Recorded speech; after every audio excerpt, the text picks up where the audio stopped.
Hey, it's your girl Stacey, and it's time for the midweek vlog. So tonight I want to talk about 18 ways to communicate better, in your relationship. So 18 ways to communicate better in your relationship. I'm not sure that I'll use all 18. Found this on the internet. I'm always on the internet getting information, but some of them are really good, so I want to share them. And I'll add my 2 cents from my experiences as well, okay? Hold on, let me get a little sip of water. Been running around all day, so trying to get this in before it gets too late. So, first thing, spend time with each other. So, even if it's just watching TV, or, just taking a walk, whatever. It doesn't have to be a big old production, a date night every night, but you really need to spend time together. So, that will help your communication. It says date night is the first and popular one between couples. Make this date like it is your first time dating your partner. Write it down on your calendar. Don't forget to dress to impress, that kind of thing. But I'm thinking once you've been into the relationship for a while, you don't have to do all that. Now, I'm not saying you always need to keep your partner interested. So that might mean, keep yourself up, keep yourself spruced up. But you don't have to go through the whole big production every time you all go out. The main thing is spending time together. And, communication. So these are ways to communicate, and, it will help your relationship be successful. Avoid egos. Now, I've learned this personally as well. Put your ego outside the door if you're talking about, something. When you have that egotistic attitude, the other one will shut down off top. I know I do. Don't come at me cocky, Mr. Know-It-All, etc. Because I'm going to cut you off right there. I'm not hearing nothing you said. I just hear wah, wah, wah, wah, wah. Like Charlie Brown. So, pack your attitude, or check your attitude, should I say, at the door. Look at the bigger picture in the situation and try to talk freely without, disrespecting or dismissing your partner's feelings. Don't resent what's unsaid. If you are not happy with something your partner did or said and you have not told them about it, you will see the behavior again. Tell your partner that you did not like what they did and look for alternatives that can avoid its reoccurrence. So it took me a while to get to that, but now I'll tell you, I didn't really appreciate what you said, or when you said that, it made me feel whatever. Take ownership, so you're not pointing the finger, you, but, put the feelings involved, like how it made you feel. So I do that. And sometimes when I don't want to really get into it, I learned this from watching. I look at a lot of relationship shows and talk shows, and Dr. Jen, I don't know if you all are familiar with her. It's the lady that does the couples therapy.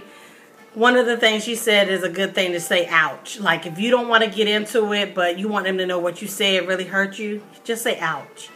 And I've done that. Don't focus on winning all the time. A lot of people try to win arguments. That's not good, and that definitely isn't going to help your, situation in your relationship. It doesn't matter who wins, and sometimes I'll take a loss just to say I took it so it will be over with. It's what's important to you, but don't focus on winning all the time. Remain open to opinions. This is number 5. So, everybody doesn't think the same. Everybody, doesn't walk the same walk and have the same life experiences. So, be respectful of your partner's, opinions, whether, you agree or disagree. Let them have their opinions. And, I will tell you, I don't agree with that, but I respect your opinion. That's what you need to do. And avoid that I'm always right kind of attitude. And I think that whole opinion thing applies to friendships, and other relationships across the board, not just a romantic relationship. But that's a side note. Be careful with your words. Now I've learned that. I'm pretty good, and I've always been since a child, very aware of other people's feelings. So I try not to say things that are going to hurt them. And I try to find a different way to say it. But sometimes in some of my relationships, we could get pushed to that point. And I've said some things that I regret And, you know, I did go back and apologize and own it. Hey, I said that out of anger. I didn't mean it. But that's hard to convince people. Like, when you say stuff, you know, in a heated moment, later on they're going to want to dish. Even though she apologized or he apologized, did he really mean that? So you really need to be careful, because once those words are out, you can't take them back. Okay, that was number 6. Number 7 says maintain focus. Okay, I mean, I don't think that's a big one, but you do need to be involved and stay engaged in the conversation. You know, and stay on track. Don't be all over the place. So, you know, if you're talking about something, whether it's a heated discussion or just something that's important to the other person, stay focused. Don't be answering your phone or texting while they're trying to talk to you. That is disrespectful. Find similarities in each other. Number 8. Focus on things that you share and avoid differences. Finding similarities in each other brings people closer. That's true. You never want to get to the point in your relationship where you're like, we don't even have nothing in common. Why are we together? I'm from the school of thought where opposites attract. Because, you know, everybody, I don't know. I wouldn't want to be with someone that's just like me.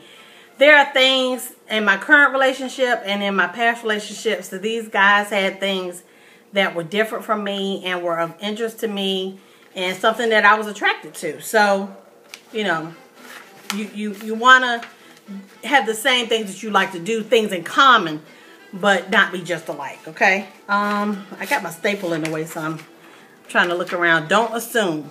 That's with anything, but do not make assumptions regarding what your partner feels or thinks about something. Jumping to conclusions without knowing the reason for certain behavior can make you mad, as there are numerous possibilities. Asking straightforward questions will save time and more relaxing. I agree with that. You know what they say about assuming. Okay, I don't need to say it. It's an old saying. Y'all know what it is. You never assume anything. Okay, so you know, go straight for the gusto. If you want to know, ask. That's one thing with me. I've never been afraid to ask questions. My parents, my brothers, my best friends, my friends, my teachers, they will all tell you, if Stacey want to know, she's going to ask. So, yeah, I'm going to go straight for the gusto.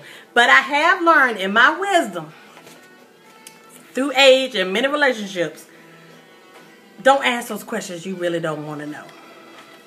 Did you love them more than me? Do you think they're prettier than me?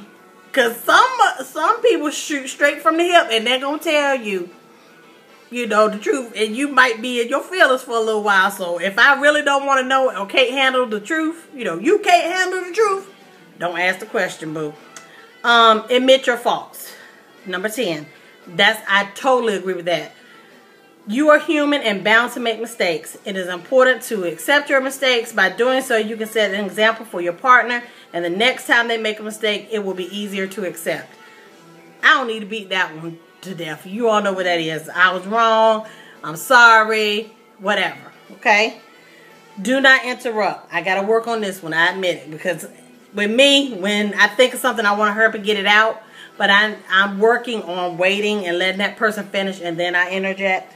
When your partner is saying something or making their point, let them speak and avoid interruptions. Frequent interruptions will let neither of you get your point across. That's true. And many times they get frustrated and like, just forget it. They don't even want to talk about it anymore because you kept cutting them off. Okay? Promote face-to-face communication. Sometimes it can be difficult to discuss, you know, difficult or serious issues face-to-face, but that's the right way to do it. Don't send me, I know, well, I won't say all of you, but if any of you were Sex and the City fans, you saw the episode where Carrie got broke up with by Berger on a sticky note. Like, that was the worst. You don't do stuff like that. So don't text me, don't email me, let's talk about it. I don't even like to talk about some stuff on the phone. And my boyfriend will say, just tell me. No, let's talk about it when we get home. Now, I don't know if that implies that, you know, sometimes there's nothing wrong. But when men hear that, we need to talk. They go into panic mode. So, you know, you got to be careful on how you approach it. But I like to talk face to face. Go somewhere private where the only two of you are present. Various important attributes of communication like sarcasm, tone, and pitch cannot be understood through other mediums of communication. That's true. Because you can text somebody something and the way they read it and they inflect the tones and stuff, it'll be totally different from what you meant. I have learned that from personal experience. So do not, anything that's important, don't send via text. Like, talk about it. Pay attention. Kind of mentioned this before. Pay attention to what your partner's saying. This is number 13. Sometimes people are thinking of what they should say next and miss important parts of the conversation. I just said that. Well, look at that. So, yeah. Pay attention. Be honest. I'm very honest, almost to a fault. Be honest and straightforward in terms of what you expect and want. Going in circles is not a productive way to communicate. I agree. That's number 14. 15. Don't wait. And whenever you think there's something you need to discuss, don't wait until later. Take some time and speak from the heart. There is no right time, and waiting is useless and can build resentment. Okay. I have mixed feelings about that one. I don't think you should let something fester, but say you're at a function, a family function, or something important. It's their birthday. You're out to dinner, going to somewhere fun. Certain things don't kill the mood. Don't bring up something heavy when you all are trying to do something fun. Wait until you get home that evening or whatever. So I think you just need to use your better judgment with that one. 16, forgive. We all make mistakes and we'll keep on making them. When you forgive the person, you put an end to the differences. Forgive and forget. Life is too short to keep discussing the same mistakes over and over again. I agree with that. And once you forgive them and you've talked it out, let it go. I'm adding that to it. Let it go. Don't bring it up again. It's done. Don't beat a dead horse. That's when the nagging comes in. And I've learned that too from personal experience. All right. Number 17. And I'm tearing my paper all up. Number 17. Speak slowly and clearly when you're talking to your partner. Slow conversations avoid misspeaking and using the wrong words. It also gives you time to understand what the other person is trying to say. Okay? And smile. Number 18. This is the most important part of effective communication. Smile more often when you talk, and if possible, touch each other more often. Frequent touching and smiling strengthens the bond, and conversation becomes smoother. So I agree with that. But if it's a really tense conversation, you might not want to touch me. Don't try to hold my hand. Let me process through, and then maybe we could cuddle. I'm just saying. So, anyway, these were just some tips I found on the internet that I wanted to throw out there. As usual, if you like it, if you got some more comments, some suggestions, what works, doesn't work for you, please add that in. I'd love to hear it. And like I said, you can do it on Facebook, YouTube, Instagram, whatever. Give me your opinion. And I will talk to you on Saturday. Until then, holla.